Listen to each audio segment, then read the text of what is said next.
इतिहास की दृष्टि में भारत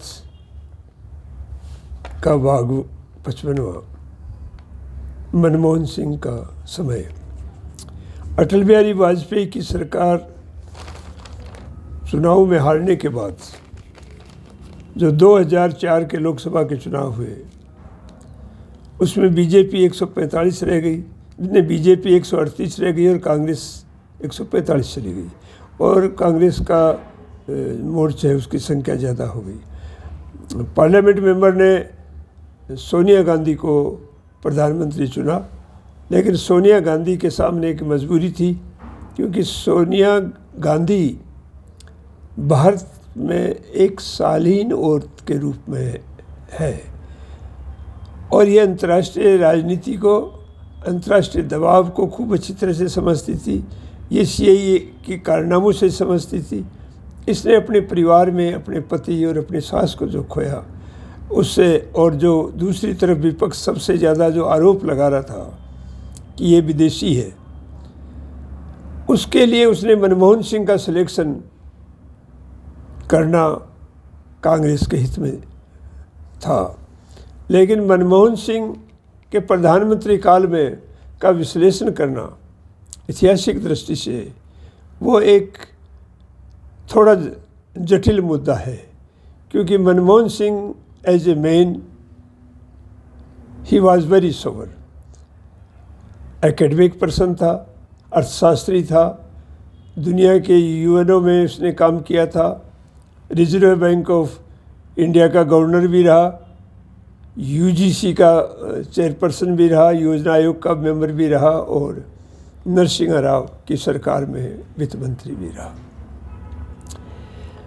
जब ये प्रधानमंत्री बना उस समय जो नारा था अटल बिहारी का शाइनिंग इंडिया, वो नारा फेल हो चुका था और इन्होंने आते ही कुछ चीज़ें परिवर्तन की कि जैसे बहुत चीज़ों में लाइसेंस प्रथा, सरकारी परमिट सिस्टम को इसने समाप्त किया, और डायरेक्ट जो एफडीआई आई, फॉरेन जो आया, फंड आया, वो काफ़ी आया। इसलिए आया कि ये अमेरिकन पूंजी के बहुत नज़दीक रहा हुआ आदमी था और ये इस बात को समझता था। इसलिए अभी जो नया जो सिस्टम है उत्पादन का और उनके मालिकों का सिस्टम है, तो वो उत्पादन में शेयर होल्डर होते हैं, कारखानों के शेयर होल्डर होते हैं, और उन शेयरों में दुनिया भर के आए, आगे बढ़े। वामपंथियों ने भी इनको बाहर से समर्थन दिया। अब वो बाहर से समर्थन दें, भीतर से समर्थन दें, समर्थन है, हम इसमें उनमें नहीं जाते। दूसरा ये कि ये हर बात का जवाब अपनी चुप्पी से इसने दिया। इसने नरेगा का काम भी शुरू किया, ग्रामीण रोजगार योजना का, शोधन की गारंटी का काम भी इन्होंने शुरू किया, प्राइमरी एजुकेशन को भी सरकारी काफ़ी मदद, इन्होंने इमदाद करने की कोशिश की। लेकिन जो एक सिस्टम है घटनाओं को समझने का कि विद्वता राजनीति में सफल होती है या असफल होती है, ये कोई ज़रूरी नहीं है, क्योंकि घटनाएं इतिहास नहीं होती। उन घटनाओं को आप किस दृष्टिकोण से देख रहे हैं, आप जिस दृष्टिकोण से लिपिबद्ध कर रहे हैं वो इतिहास है। हम उस ढंग से यदि इस बात को देखते हैं तो ये दो पार्टियां सबसे पहले इनसे अलग हुई थी, डीएमके और बंगला कांग्रेस, और इनकी सरकार कुछ महीने पहले ही गिर गई। 2009 में दूसरे चुनाव आए, लोकसभा के चुनाव आए। उन चुनाव में नरसिंह राव नहीं, इससे प्रधानमंत्री से उम्मीद बढ़ी, लेकिन उम्मीद बढ़ने के साथ साथ विदेशी पूंजी आना, अस्थायी पूंजी का बराबर जाना, भ्रष्टाचार, ये सारी चीज़ें अगले जो 4 साल का दौर है उस दौर में हम देखते हैं। तो जो 2004 में कांग्रेस को 145 सीटें मिली हैं, तो 2009 में 206 सीटें मिली हैं। बीजेपी को 138 से बीजेपी 116 तक आ गई। सीपीएम 43 थी, 43 से 16 आ गई, SP 19 थी, CPI 10 थी, 10 से 4 आ गई कि वामपंथी दृष्टिकोण की पार्टियों में गिरावट आई। और इसको एक मजबूत प्रधानमंत्री मनमोहन सिंह को इसलिए कहते हैं कि इन्होंने 2-3 काम किए। उनमें एक अमेरिका के साथ सीधा समझौता था, और अमेरिका के साथ जो आणविक समझौता किया उसके ऊपर वामपंथियों ने अपना समर्थन भी वापस लिया। लेकिन ये किसी भी चीज़ पर बोला नहीं, चुप्पी साधता रहा।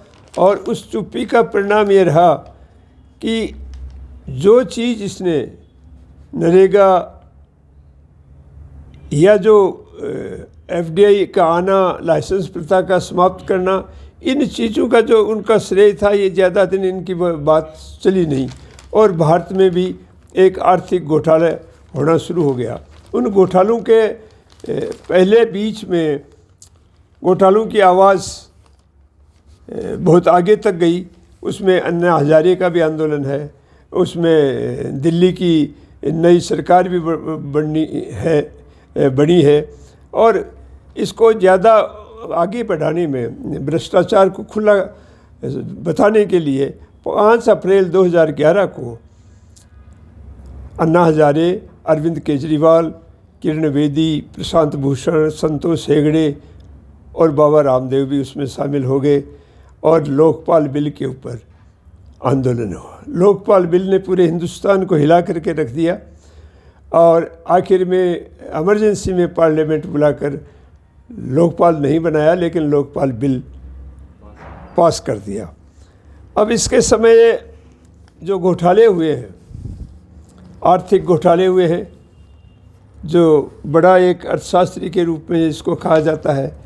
पहली बात तो ये है कि कोई घटना एक दिन में नहीं घटती। घोटालों की यदि कांग्रेस के समय की सूची देखी जाए तो नेहरू के टाइम भी घोटाले हुए। जीप खरीद घोटाला हुआ 1948 में, साइकिल आयात घोटाला हुआ 1951 में, मुंद्रा केस जो है 1958 में, तेजा ऋण केस, पटना एक मामला, इंदिरा गांधी के टाइम में मारुति का, कुओं का ऑयल डील का, अंतुले ट्रस्ट का, SDW दलाली का, बोफर्स घोटाला, सिक्योरिटी स्कीम घोटाला, इंडियन बैंक घोटाला, चारा घोटाला, तेल का घोटाला, स्कॉट कैप घोटाला, स्टाम्प पेपर घोटाला, सत्यम घोटाला,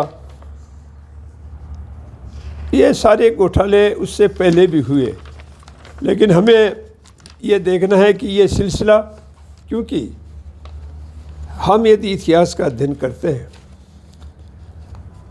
जिसके लिए दुनिया का मार्गदर्शन करने वाली व्यक्तिगत अधिकार क्या है, स्वतंत्रता क्या है, लोकतंत्र क्या है, इन शब्दों को दुनिया को सिखाने वाली फ्रांस की 89 की क्रांति थी।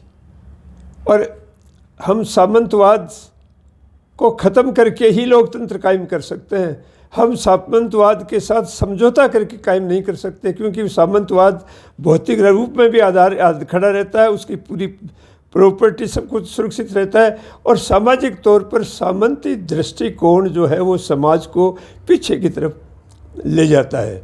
ऐसी दृष्टि में जब समझौता किया और एक सिलसिला हिंदुस्तान में पूंजीवाद को आगे बढ़ाने के लिए इन्होंने जो किए हैं, उनमें जो मनमोहन सिंह के समय के जो घोटाले हुए, उनमें कोल ब्लॉक घोटाला हुआ 2012 में 1,86,000 करोड़ रुपए का। 2G स्ट्रीम घोटाला हुआ 2008 में 1,76,000 का। महाराष्ट्र इरिगेशन स्कीम घोटाला हुआ 70,000 करोड़। कॉमनवेल्थ का घोटाला हुआ 14,000 करोड़। स्कॉर्पियो पनडुब्बी 2005 का घोटाला हुआ 1,100 करोड़। अगस्ता वेस्टलैंड 2012 में 3,600 crore. Tatra truck scheme 2012 3,000 crore. तो यदि इन घोटालों का सारा सिलसिला देखें तो 9,52,000 करोड़ रुपया हिंदुस्तान के अंदर मनमोहन सिंह के समय घोटाला किया गया, जिस मनमोहन सिंह का ये कहते हैं कि मनमोहन सिंह एक बहुत ठीक था। और अभी जो ये घोटाला उजागर हुआ है वो मनमोहन सिंह के काल में हुआ, मोदी के काल में उसकी FIR दर्ज की गई। वो भी एक बहुत बड़ा बैंकों का एनपीए का मामला घोटाला है, वो भी 22,842 करोड़ का घोटाला है। तो मनमोहन सिंह के काल में 1,41,704 करोड़ रुपयों के कुल घोटाले हुए हैं।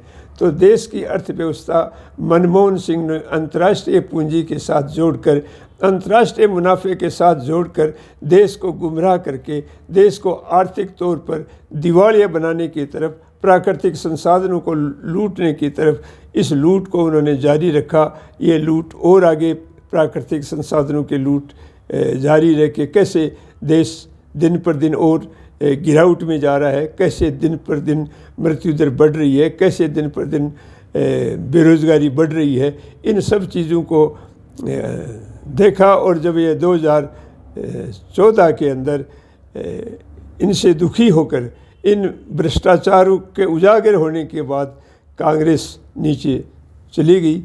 इसलिए 2019 के चुनाव में मोदी आते हैं, तो मोदी में के समय हम अलग विश्लेषण करेंगे। कांग्रेस भ्रष्टाचार में बीजेपी की बड़ी बहन हो सकती है, इससे कम नहीं हो सकती। और एक नई प्रथा जो दलाल प्रथा है, अपने चहेते पूंजीपतियों को लाभ पहुंचाने की प्रथा है, वो मनमोहन सिंह के काल में खुद जारी रही। और इसी का परिणाम रहा कि 2014 के अंदर कांग्रेस की सरकार चली गई। और वामपंथी जो आणविक के नाम से हटे, उन वामपंथियों की जो गिरावट 2004 से 2014 के बीच जो रही, उसका नतीजा और आगे उसमें गिरावट होता गया। इसलिए नरसिंह राव एक टर्निंग पॉइंट रहा भारत की लूट को बरकरार रखने के लिए। इन्हीं शब्दों के साथ हम इस काल को समाप्त करते हैं और अगले एपिसोड में मोदी को शुरू करेंगे। बहुत बहुत धन्यवाद।